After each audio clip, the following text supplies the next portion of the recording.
السلام علیکم. یہیں سے سٹارٹ کرتے ہیں.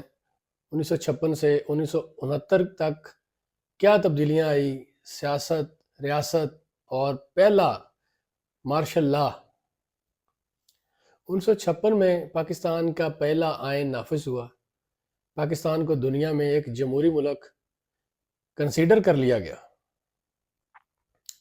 اس کے بعد جو دورانیہ چل رہا تھا، جو اسمبلیوں کا سیٹ اپ چل رہا تھا، وہ اتحادیوں کی غلط پالیسیوں کی وجہ سے ڈگمگا رہا تھا.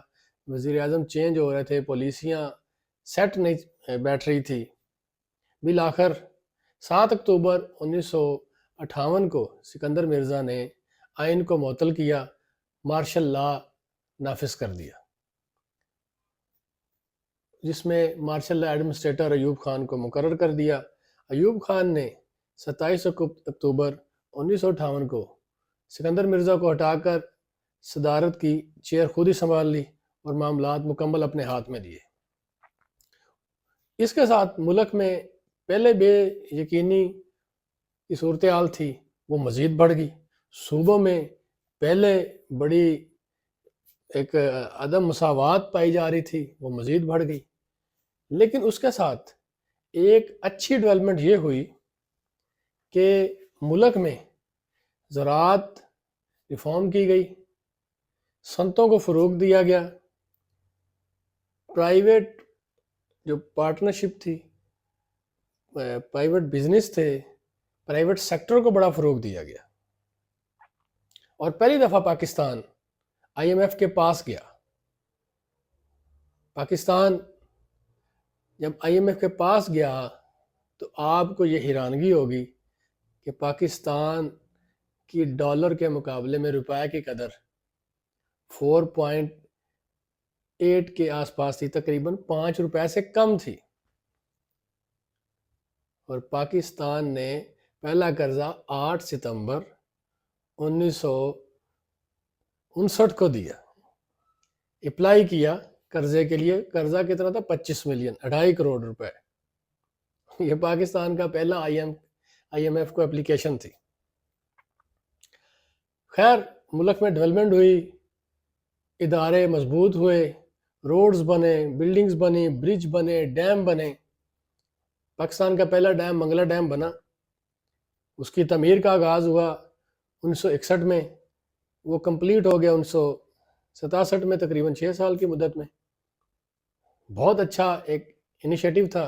اس کے بعد پاکستان کا سب سے بڑا ڈیم تربیلا ڈیم بنا، اس کی بھی تعمیر کا آغاز ہوا 1968 میں، وہ مکمل ہوا 1974 میں. تو یہ بہت ایک اچھے انیشیٹو تھے زراعت کے لیے بھی اور ہمارے ملک کے لیے بھی. پاکستان کا دارالحکومت اس وقت کراچی تھا، لیکن فیلڈ مارشل ایوب خان کے آنے کے بعد وہ راولپنڈی کو ایک ٹمپریری دارالحکومت کے طور پر یوز کر رہے تھے. اس دوران اسلام آباد میں ڈیولپمنٹ شروع ہو گئی. آخرکار 14 اگست 1967 کو اسلام آباد کو باقاعدہ دارالحکومت کا درجہ دے دیا گیا. یہ بہت اچھی ڈیولپمنٹ ہوئی ملک میں. لیکن جب 1965 کی جنگ ہوئی، جہاں سے ایوب خان کے اقتدار کا زوال شروع ہوا، یہ بڑی بات قابل غور ہے کہ 1965 کی جنگ شروع ہوئی 5 اگست 1965 کو کشمیر اور پنجاب کے محاذ پر. پاکستان کے سولجر نے، پاکستان کی فورسز نے بہت بہادری سے اس جنگ کو فیس کیا اور دشمن کو ناکوں چنے چبوائے. اور عوام کی بڑی حمایت تھی، عوام میں بڑا جوش و جذبہ تھا. اگر دشمن کی صلاحیتوں کا دیکھا جائے، جو اس کا فوجی ساز و سامان اور ساری اکوپمنٹ تھی، تقریباً ان کے پاس جو آرمی سولجر تھے وہ 7 لاکھ سے زیادہ تھے. ہمارے پاکستان کے پاس تقریباً 2,60,000 تھے. لیکن انہوں نے بڑی طاقت سے جوان مردی سے دشمن کو پسپا کر دیا۔ ان کے پاس 750 کے قریب ایئر کرافٹ تھے، پاکستان کے پاس 260 کے قریب تھے۔ ان کے پاس ٹینکس تھے، وہ 700 کے قریب تھے، پاکستان کے پاس تقریباً 310 کے قریب تھے۔ ان ساری اکوپمنٹ اور ان ساری چیزوں کے باوجود پاکستان نے پوری دنیا کے سامنے ان کو رسوا کیا، اور یہ سارے news paper, the guardians, the nations, یہ سارے بتا رہے ہیں، لندن ٹائمز بتا رہے ہیں پاکستانی فورسز کی جواں مردی اور پاکستان کی عوام کے جو اندر جوش اور ولولہ تھا۔ اس کے بعد جب دنیا نے دیکھا کہ پاکستان اور انڈیا کے جو معاملات ہیں وہ بگڑ رہے ہیں، کہیں خطے کو نقصان نہ پہنچائیں، اس وقت سوویت یونین تھا بڑا پاورفل تھا، اس کے پرائم منسٹر نے مداخلت کی، پاکستان کو میز پر بیٹھنے پر مجبور کیا۔ تب سوویت یونین میں تاشکن کے مقام پر ان کے ڈائیلاگ ہوئے، پاکستان کی طرف سے ایوب خان تھے، انڈیا کی طرف سے Indian prime minister Lal Bahadur Shastri تھے، اور سوویت یونین کے پرائم منسٹر تھے۔ وہ جب معاہدہ ہوا، انڈین پرائم منسٹر بڑے پریشر میں تھے، وہ معاہدے کے بعد تاشکن میں ہی ہارٹ اٹیک کی وجہ سے جہاں بحق ہو گئے۔ ہمارے وزیر اعظم پر بھی پاکستان کی طرف سے بڑا پریشر تھا، لوگوں کے ذہن میں یہ بات تھی کہ ہم جیتی ہوئی جنگ میز پر بیٹھ کے ہار گئے، کیونکہ ہمارے جو نوجوان تھے وہ تقریباً 3800 کے قریب وہ شہید ہو گئے۔